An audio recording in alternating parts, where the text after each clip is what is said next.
जय विश्व जय भूमि।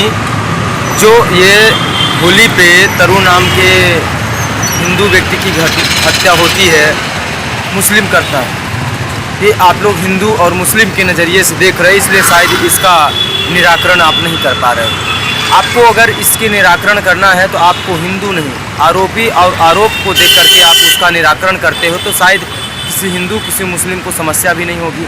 जो इतने वीडियो बना के न्यूज़ के माध्यम से लोगों को अफवाह फैला के शायद इतना करा जा रहा है, शायद यह भी नहीं करना पड़ता। शायद आज अगर वहाँ का IPS रैंक का जो अधिकारी रहा होता उस पर एक्शन ले लिया गया होता, शायद इतना बड़ा बवाल भी नहीं मच रहा होता।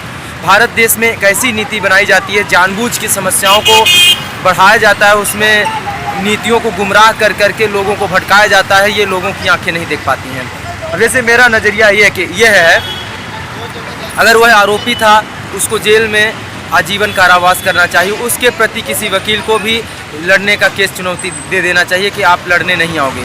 तो ऐसी घटनाओं क्या होता है, भारत देश में कोई चाहे बलात्कार हो चाहे हत्या हो, उसे रोकने के लिए नियम को लाचार बना दिया जाता है। जब नियम को लाचार बना दिया जाता है तब वहाँ के लोग सुरक्षित नहीं होते हैं और वहाँ के लोग असुरक्षित हो जाते हैं।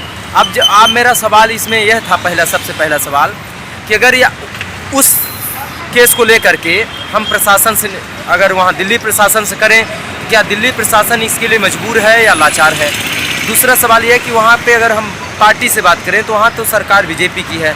अगर हम प्रधानमंत्री से बात करें तो देश का प्रधानमंत्री हिंदू है और भी नरेंद्र मोदी जी हैं। तो उनको क्या इस नज़रिए की घटना को आंख दिखाई नहीं दे रहा है कि उनके पास इतनी बुद्धि विवेक नहीं है, नेतृत्व करने की क्षमता हमारे देश के नेताओं में 1% की नहीं है तो नेतृत्व करने की क्षमता हमसे ले लीजिए। नहीं ले पा रहे तो कुछ लोग अभी ये कमेंट कर रहे हैं कि तू पहले बन जा। देखिए, मैं यहाँ बनने बनाने नहीं आया हूँ।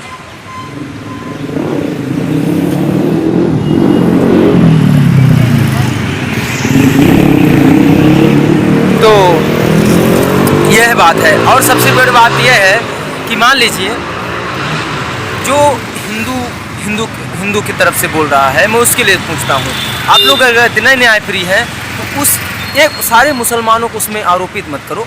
उस मुसलमान के घर जाओ और जो 20 उसमें शामिल हो तो सबको हाउस अरेस्ट करवाओ, चाहे जहाँ से करवाओ, लेकिन करवाओ। इसके बाद अगर जो मुसलमानों को पीड़ा हो रही है, अगर मुसलमानों को उन मुसलमानों के लिए जिन्होंने अपराध किया है, तो फिर आप गलत पीड़ा हो रही है। क्योंकि होली वो रंग उतना बड़ा बवाल नहीं था जितना बड़ा बवाल आप लोग करोगे। मान लीजिए खुदा न खास्ता या तुम्हारे ईश्वर या तुम्हारे अल्लाह ने इस झगड़े में कई और जान चली गई, तब आप लोग क्या जवाब दे पाओगे। इसलिए मेरा मानना है कि इतना बड़ा ये सवाल जवाब होने ही नहीं, शायद मैं भी वीडियो नहीं बनाता। आज मैं वीडियो तो बहुत दिन से बनाना चाह रहा था। मैं सोचता हूँ कि सभी लोग समझदार हैं। आज ये वीडियो का बनाने का नज़ारा यह है कि मैंने एक व्यक्ति से सवाल किया तो मुझे सेकुलरवादी कुछ बोल रहा था। सेकुलरवादी, मुझे सेकुलरवादी पता नहीं, मैं बस अपने आप को इंसान मान के चलता हूँ, लेकिन खोजना तो है मेरा सभी। अच्छा हाँ, दूसरा सवाल यह था, जब आप बताओ नेता चुनते हो देश के लिए, प्रशासन चुनते हो सुरक्षा के लिए, तो जब आप लोगों के साथ कोई घटना होती है तो आप ना प्रशासन से मांग रखते हैं, ना न्याय की बात करते हैं, ना आप नेताओं से करते हैं, आप सीधे हिंदू मुस्लिम क्यों करते? मुझे ये सबसे बड़ा प्रश्न चिन्ह उठ रहा है। तो जय विश्व जय भूमि, जय हिंद जय भारत। तो आप लोगों की राय और कमेंट जरूर।